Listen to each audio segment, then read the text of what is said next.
checked every coil on the port nacelle for imbalances. If any coil in either engine were cracked, I would have detected it. So, it must be the navigation array. Except it's not. Checked and double-checked. Well, the readings don't lie. Here comes the security detail for the way team.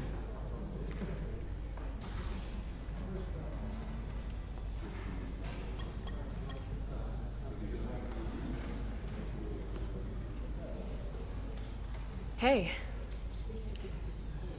I'm not here. We're escorting the negotiating team to the surface as soon as they come down from the bridge. I don't want to interrupt some important work. I was just hoping to see you before I go. The captain and the others will be here any minute now. Should be an interesting ride down to the surface. Come on, I'm never too busy to make time for you. That's not true. No. But I am glad you came by. Now that's more accurate. I gotta be precise with you, huh? Hey, Maris. Aren't these those button pushers you're always hanging out with? And you're the phaser jockeys we always beat in Parisi squares, right? All aboard for Hotari. That another one of the captain's railroad things? Gotta be. I just usually zone out by the time he gets to the whole, steam engines were the warp drives of their day part. Catch y'all later. You don't want to miss your train. I do have to go.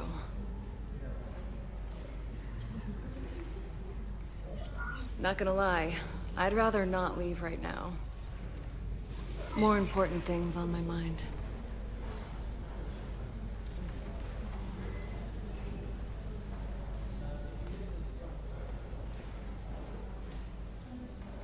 That was nice. Yeah, it was. Save some of that for when I get back. You've got a deal.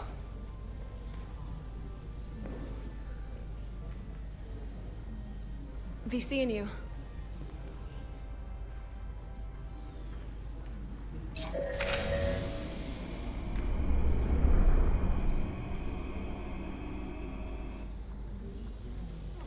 Etzelar de Diaz. If you could float back down to reality, we still have a ways to go. All right, where were we? So, the warp coils in the navigation array are fine, but the nav computer doesn't seem to think so. I'm out of ideas short of field stripping the shuttle from bow to stern. You wanna take this out of the shuttle and throw it on the bench? Oh, real hands-on maintenance. I like it. Okay, the nav computer is patched into the ship. The ship's computer can double-check our work. If the shuttle's nav computer is putting out false data, we'll know it. Let's run through the shuttle's logs again. Running now.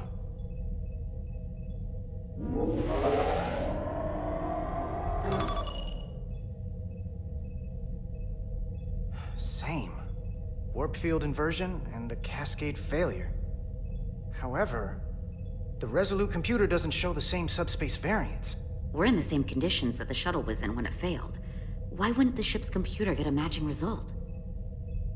What if the subspace variance was a momentary occurrence? That's a possibility, and it would explain why the simulation under our current sensor readings failed to reproduce the issue. But a subspace anomaly strong enough to cause a warp field collapse would leave graviton ripples for days. Let's run with the momentary subspace variance theory for now. Roll forward to the shuttle's attempt to re-engage the warp drive. We need the conditions of space around the shuttle at the moment of warp failure. Resuming simulation.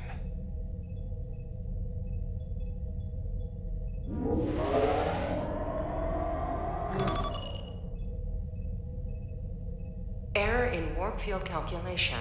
Cochrane formula variables are out of range. That right there. Take the shuttle sensor data from that moment. Computer, why did the warp field calculation fail? Warp field pressure returned non-orthogonal. Results are undefined. That doesn't help. Wait, what if we use a different ship? Put the Resolute into the simulation instead of the shuttle. Yeah, it should warp just fine. Unless... Computer, run the simulation with the Resolute. Resolute simulated. Computer, give me manual control on the warp power. Static field intensity, warp 1.1. 1.2. 3. Warp pressure is destabilizing. Error in warp field calculation. The warp drive has experienced a system-wide cascade failure. Warp field collapsed. Subspace variance is out of tolerance. Cochrane formula results are undefined. Bingo. What-o? The same moment when the shuttle failed to warp, so did the ship. Whatever happened to the shuttle just happened to us. The Resolute will not sustain warp. We can't leave Hotari space.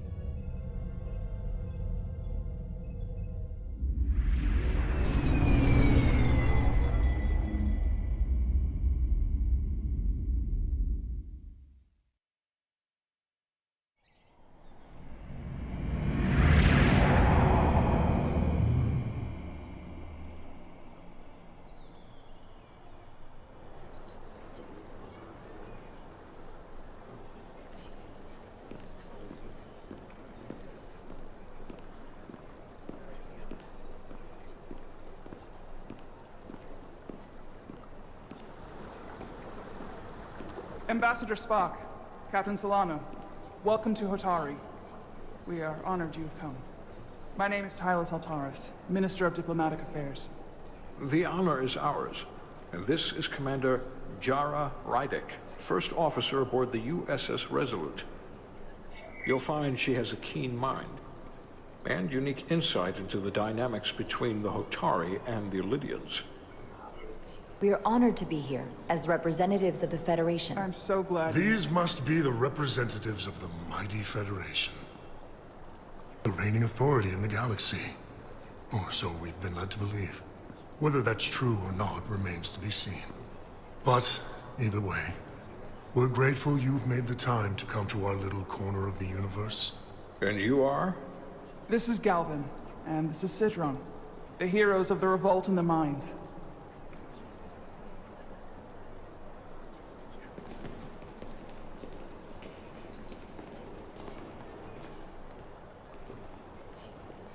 Let's hope this is the last time we ever have to come here.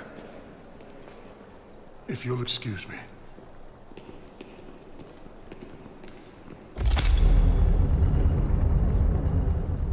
I think we're about to begin.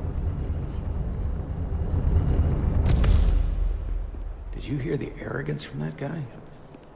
I don't know what we're walking into here, but that guy was something. That may be true. But let's keep an open mind going into the negotiations. Hopefully he's just one voice amongst many. Then let's hope he's the outlier. The Hotari have invited us as their guests, so we must show them the proper respect.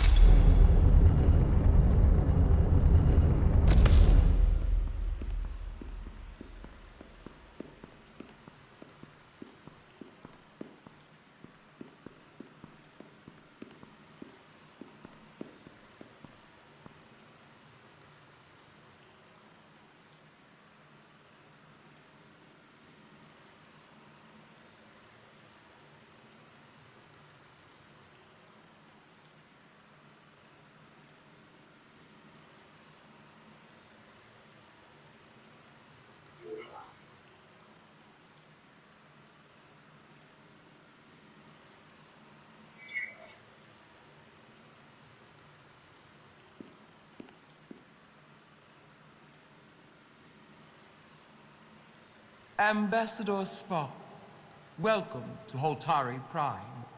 The honor is mine, Your Majesty. That the Federation would send one of their most respected representatives is not only an honor to the Hotari people and their queen, but a recognition of our stature and importance. Let's get on with it, shall we? With all due respect to the Federation and their ambassador, they have no authority here. We are not members of their alliance. We are not subject to their rule, nor yours. We demand the immediate return of all mining operations to Illydian control, as it has been for centuries and will be for centuries more. That has always been our understanding. That understanding has changed. Then you invite war! And if you cannot remain silent, you will be silenced. But his point is well taken. What is the Federation's interest in this matter? Perhaps you would have us trade one oppressor for another? The Federation remains neutral. Our only interest is the peaceful resolution of this conflict. We are here at your request, Your Majesty. For now. I'm trying to keep an open mind here, but it's not easy. I thought they wanted us here.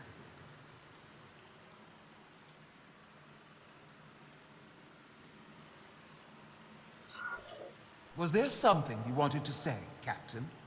Oh, no. My apologies. And what about the Kobliad? She's not part She of... can speak for herself, can't she? Then let her.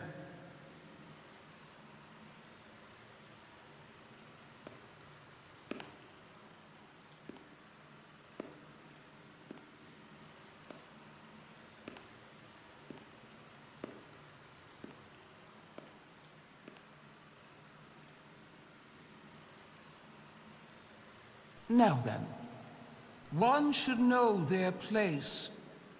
What you might be somewhere else is not what you are here.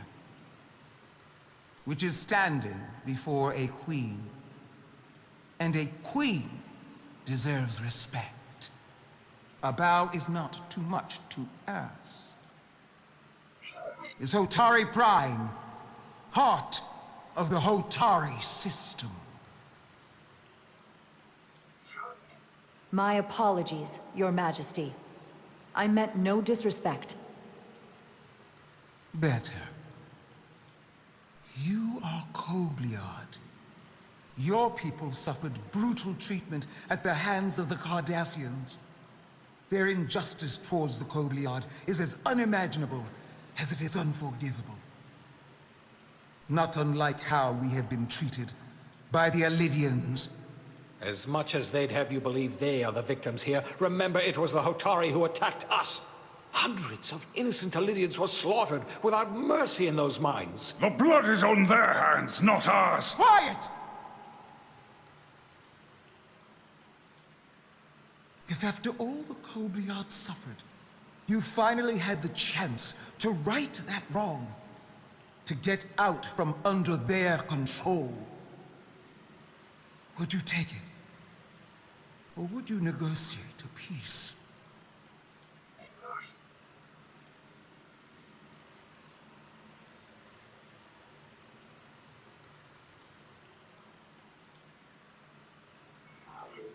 There is no remedy for what the Kobliad suffered. And I fear who we might have become in pursuit of it. There is no justice if the oppressed become the oppressor. So I would willingly accept a peaceful resolution if it were offered. That is the real opportunity. You may be right. Unfortunately, that was not the case, was it? No, it was not. Peace is often elusive to those who need it most. The Federation is the most powerful, most advanced alliance in the galaxy. It's widely known we have an abundance of dilithium in our mines. And it's in your interest to secure a steady supply. Your Majesty, if I may. Ambassador Spock would have us believe you're here as a neutral party in the interest of peace. So why are you really here? I want the truth, not your Federation rhetoric.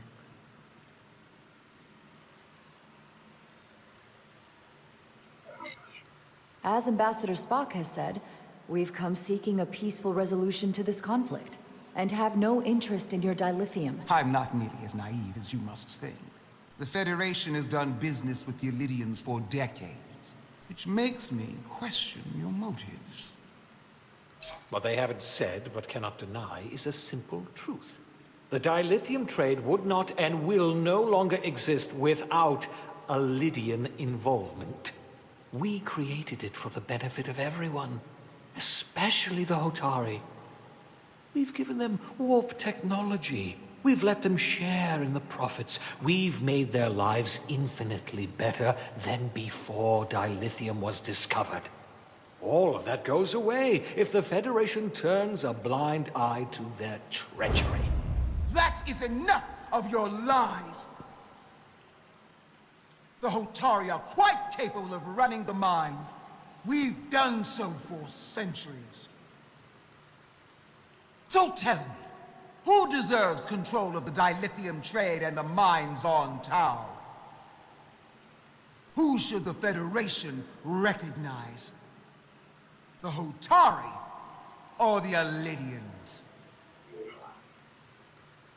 can only be one or the other, not both. If there can only be one, then it would be in the best interest of all involved if the Elidians resumed operation of the mines. And that is why we should not trust our fate to the Federation. She speaks sense. You do well to listen to her. And you do well to hold your tongue.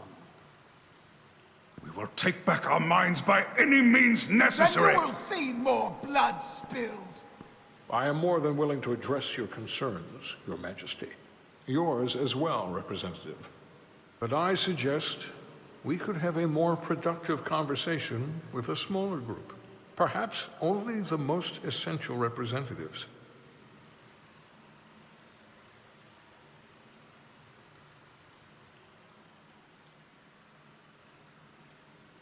I would agree, Ambassador Spock.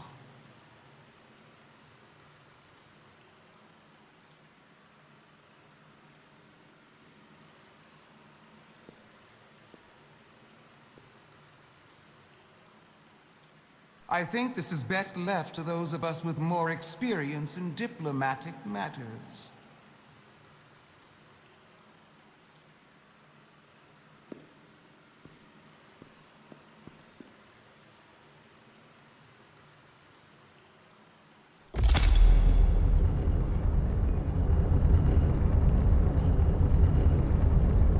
Spock and I will cover everything on the diplomatic front.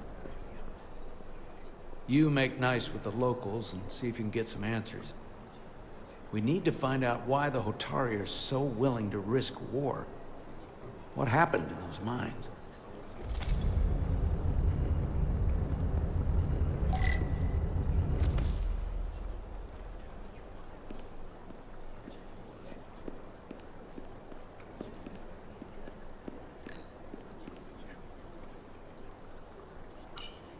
Commander, after hearing so much about the Federation's sense of fairness and justice, I was surprised that you sided with the Elidians. In all honesty, I expected more, especially from someone like you. The Elidians lost not only hundreds of lives, but their very livelihood as well. A livelihood created on the back of Hotari labor. I assume you were there the day the mines were seized from the Elidians. Not seized. Reclaimed. And restored to their rightful owners. Yes, I was there. We had to be decisive. Before the Elidians could even realize their worst nightmare was upon them. Were the Hotari miners armed during the revolt? I'm just trying to understand how it happened. If by that you mean armed with centuries of abuse and exploitation at the hands of the Elidians, then yes. Which doesn't really answer my question. We had them vastly overwhelmed from the start. They respect one thing above all else, and that is force. The greater the force, the more certain the outcome. Any talk of making peace is just that, and worth little without the strength to secure it. Which makes me wonder about your ship, the Resolute. Undoubtedly the Federation's finest warship. Ready to contend with anything the Elidians might have in store. Or is that not true? Maybe I've misjudged it. It wasn't designed as a warship. More for scientific research and exploration. But the Federation must have ships designed for war. Technically, they're Starfleet ships representing the Federation. But yes. I see. Sidron. A pleasure meeting you, Commander. I'm sure we'll cross paths again.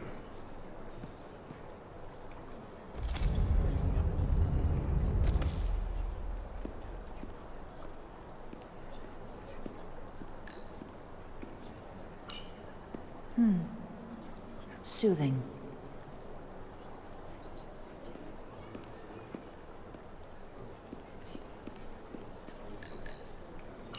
Such rough terrain. No wonder the Hotari are so tough.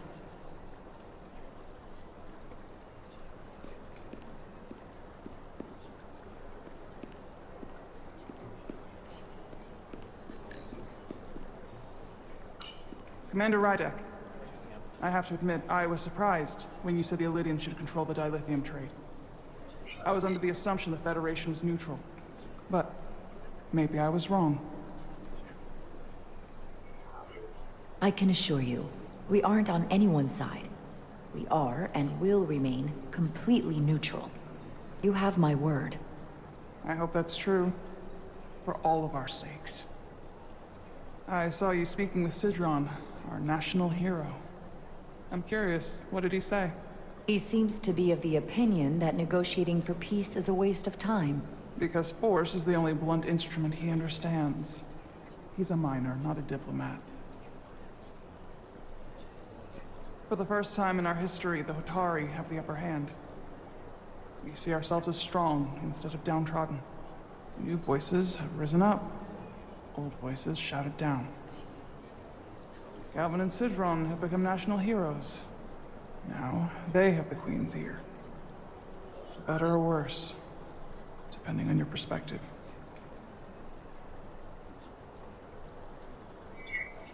I take it they're against a negotiated peace with the Elydians. Heroes tend to want more of what made them heroic. If it were up to them, they'd wage all-out war and bring ruin upon us all. My fear has been that the Elydians will launch an attack and crush us. You've seen their starship, no doubt. They could have retaken the mines whenever they wanted to, but it never happened. And as strange as this may sound, I'd almost say they're afraid. I just don't know what they're afraid of. It's still the same bluster and bravado you would expect from them. But it has no teeth. Like they're afraid of what might happen. Do you think it has something to do with the ion storm? Right now, it's stronger than ever, isn't it? It's entirely possible. I'm not a scientist, but I do know the storm has knocked out all kinds of systems. So maybe the Elydians weren't willing to risk their ships, given all the interference.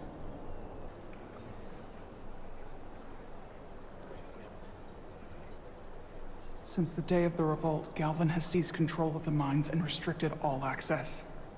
No one's allowed without his personal authorization. And they've taken over a section of the palace with just as much secrecy and security. I'm told it could be something they brought back from the mines. I've made inquiries, but everyone pretends it doesn't exist. I strongly suspect they're hiding something. Why would they do that? I don't know. But that's what concerns me. Whatever they're hiding, it can't be good. How can we know?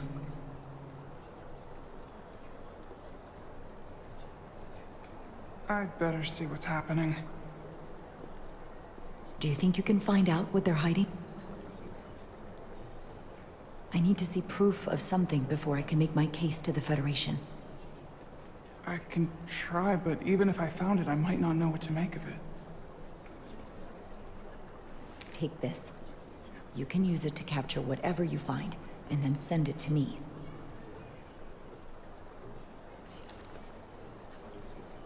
Thank you. I will let you know what I find. And I look forward to our meeting again.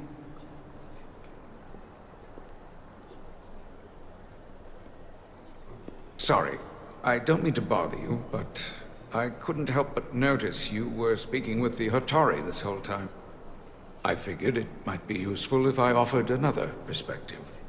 Of course. I have to say, I fully expected you to side with the Hotari, but obviously the Federation wants a steady supply of dilithium. Something only we can offer. Without Lydian involvement, there is no dilithium trade. Left to the Hotari, it would be nothing short of a disaster. We're not on either side. Our only interest is the peaceful resolution to this conflict. As is ours. Of course, the question is, at what price? Major Solid Arminta, Special Attaché, Lydian Armed Forces. A pleasure to meet you. Commander Rydek, First Officer, USS Resolute. Yes. A research ship, if I'm not mistaken. Interesting. I have my issues with the Hotari, but I have to give them some credit. They know how to seize an opportunity. Inciting an uprising the same day as a massive, once-in-a-lifetime ion storm. Our assumption was that this storm was just an anomaly. Yes, a very convenient anomaly. At least that was what we were told. Of course, I wasn't there. But who am I to say otherwise? Something tells me there's more to the story. So what really happened? Well, the official story is that it was the storm that enabled the revolt. How else do a bunch of unarmed, unorganized miners seize control of an entire moon, much less thousands of mines? But I've talked to people who were there. They tell a different story. They say they're lucky to have escaped with their lives. That it was more than just the storm. That somehow the miners were able to harness the energy from the storm. I know it sounds crazy. I'm not even sure I believe it myself. But that's what they said. You said the Hotari were primitive. Well, they are. Except for the part about weaponizing ion storms.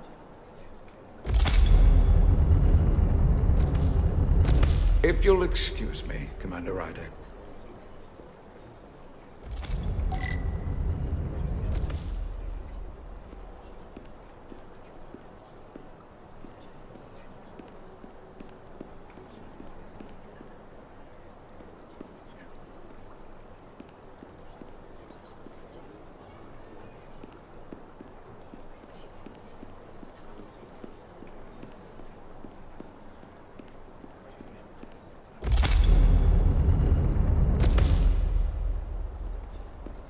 Well, that was a disaster. What happened? The Hotari refused to concede anything, so the Elydians stormed out. The Hotari did not invite us here as peacekeepers. I hope your efforts were more fruitful than ours.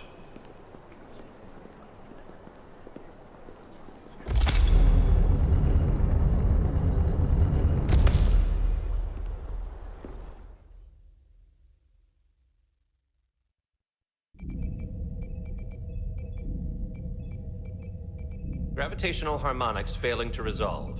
Warp bubble stability degrading. Increase output to maximum. Increasing warp output to maximum. It's happening again.